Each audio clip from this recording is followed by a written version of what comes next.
रथ निकलते गे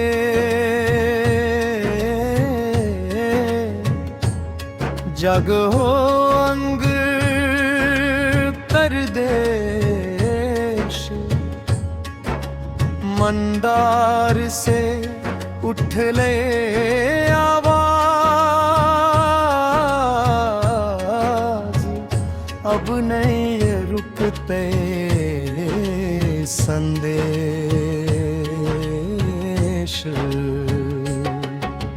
कर्ण के शान संग जन जन के आस, अंग थर देश बनते गे बहिना। ई हमरो छै विश्वास, जागो हो अंग भैया, जागो है अंग बहिना। जागो हो अंग भैया, जागो है अंग बहिना। मंदार तले हटी से दीप जरले आज, इतिहास के पुकार सुन उठले जन समाज। दानवीर कर्ण के गाथ हर दिल में बसले, अधिकार के लड़ाई अब जन जन में जगले। जागो हो अंग भैया, जागो हो अंग भैया, जागो है अंग बहिना।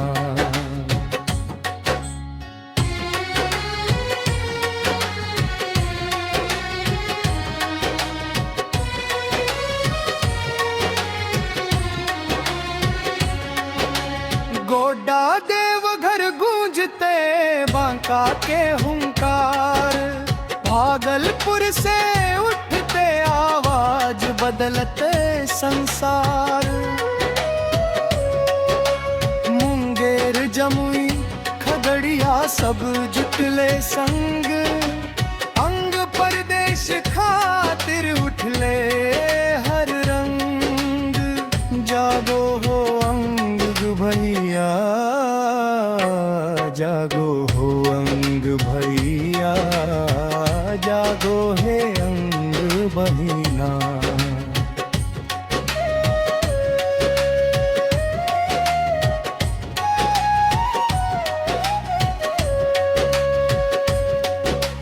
रथ पर सजबे कर्ण जी गौरव के निशान, अन्याय के अंधियार में अब नए का बिहान।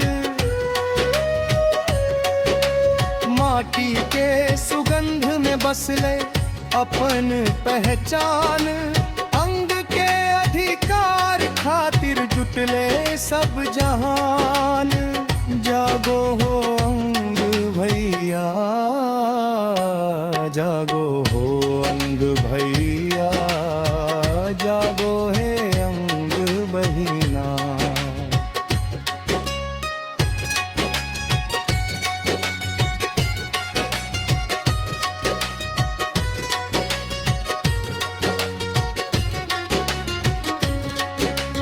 गरीब किसान मजदूर नौजवान सब जाग, अपने हक खातिर अब नहीं करब भागाग।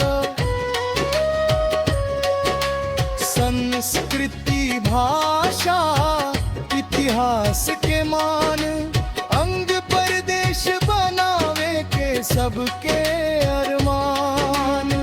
जागो हो अंग भैया, जागो हो अंग भैया, जागो हो अंग बहिना।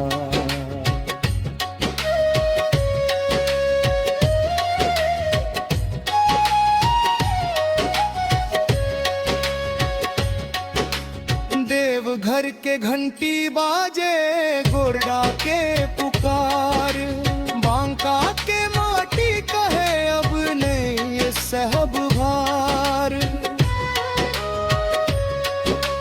भागलपुर में समापन जनसागर उमड़े,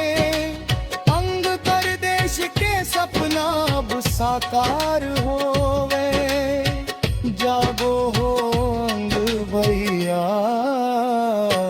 जागो हो अंग भैया, जागो है अंग बहिना।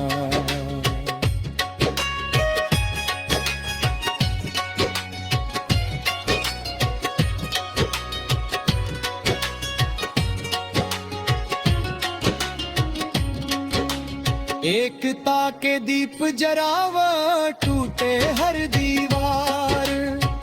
अंगिका के गूंज से बदले संसार।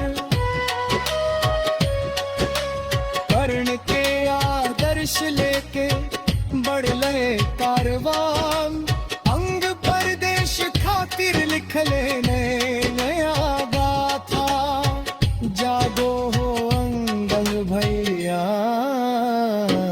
जागो हो अंग भैया, जागो है अंग भैया। अंग रथ चलते रे, इतिहास के राह। मंदार से भागलपुर तक जन जन के तार। कर्ण के आशीष से पूरा हो सपना। अंग प्रदेश बनते सबके अपन सपना। जागो